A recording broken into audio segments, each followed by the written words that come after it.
Então vamos ver um pouquinho hoje sobre a América Latina, sobre as organizações do espaço geográfico e os desafios sociais. Então hoje a gente vai trabalhar sobre as questões sociais do campo, tá? Então, as colônias da América Latina foram colônias, em sua maioria, de exploração, tá? E o sistema que foi implantado nessas colônias foi o plantation, tá? Que são grandes propriedades com uma cultura somente, né? E voltada para exportação, tá? Ou seja, é mandado para fora da América, tá? Alimentar o restante da população mundial, tá? Então, isso vai refletir historicamente, tá? Vai refletir no que? A concentração de terras nas mãos de poucas pessoas, tá? Isso considerando, então, o nosso livro, ele considera, então, que é a raiz dos problemas fundiários na América Latina. Ou seja, existem muitos latifúndios, tá? Com a prática da monocultura para exportação, e as pequenas propriedades produzem alimento para o consumo próprio, para o mercado, próprio e o excedente para o mercado interno, e isso quer dizer que é uma pouca quantidade. Então, observem o gráfico aqui em relação à concentração de terras no Brasil, tá? Mais de 2.500 hectares estão em 34%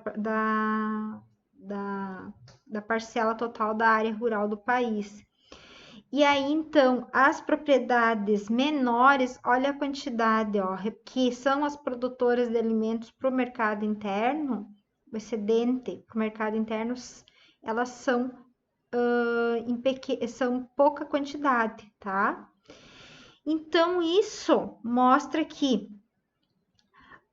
reflete que fez com que, historicamente, se traduzisse numa série de problemas sociais, porque os trabalhadores rurais, os pequenos trabalhadores rurais, eles acabaram que ficaram sem suas terras, porque acabaram sendo engolidos pelos grandes latifundiários, tá? E acabaram migrando para a cidade, né? E na cidade, muitas vezes, sem qualificação, não conseguiram emprego, né? E aí acabaram indo para as favelas, morando em péssimas condições, sem saneamento básico, enfim, passando por necessidades, tá? E então nós entramos na reforma agrária. O que é a reforma agrária, gente? Então, é a redistribuição das terras de maneira menos desigual, né?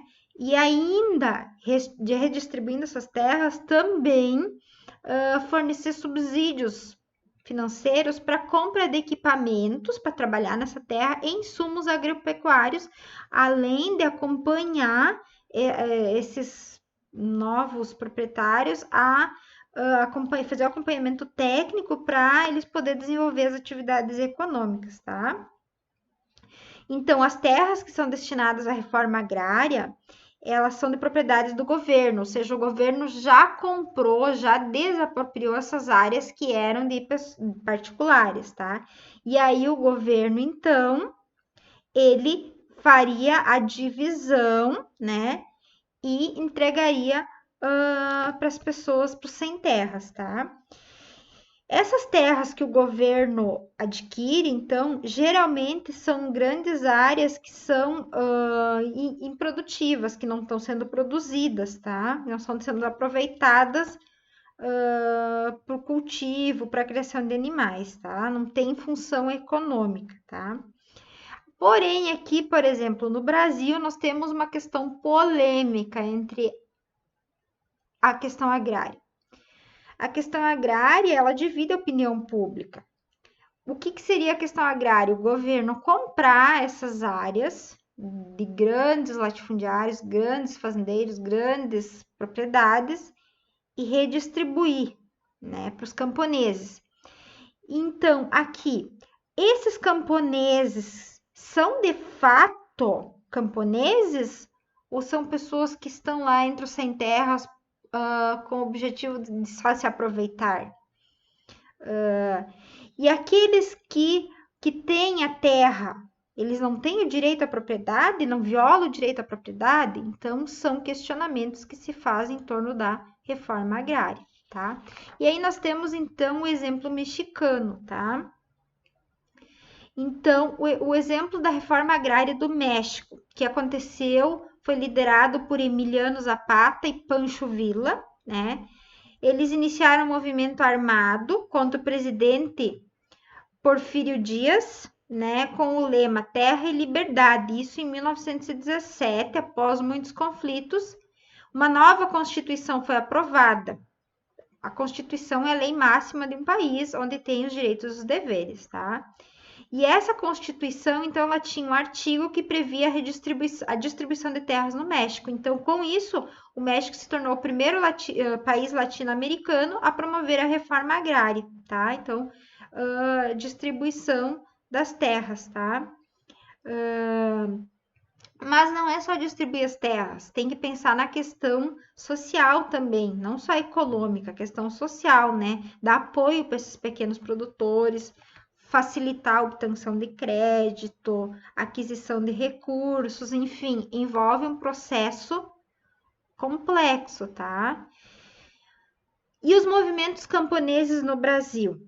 Então, a concentração fundiária aqui no Brasil, concentração de terras e a péssima condição de vida dos camponeses, os sem terras, como a gente conhece, tem impulsionaram, então, os movimentos sociais no Brasil, é exemplo dos mexicanos, né, que conseguiram, então, que a Constituição garantisse essa divisão de terras. Então, hoje aqui nós temos no Brasil o MST, tá? Que foi criado em 1984 e que é o movimento mais operante atualmente, tá? O MST, então, são pessoas desse grupo que ocupam terras improdutivas, né? Onde eles constroem assentamentos e pressionam o governo, o poder, para que lhe dê essa terra, né? Que ofereça infraestrutura básica, como energias e condições de plantio, tá? Nesses locais, então, são praticadas agricultura familiar e sistema de cooperativas, eles se agrupam, né, em cooperativas para se auxiliar e promove marchas e passeatas, então, para chamar a atenção dos camponeses. Esse é o movimento dos camponeses no Brasil.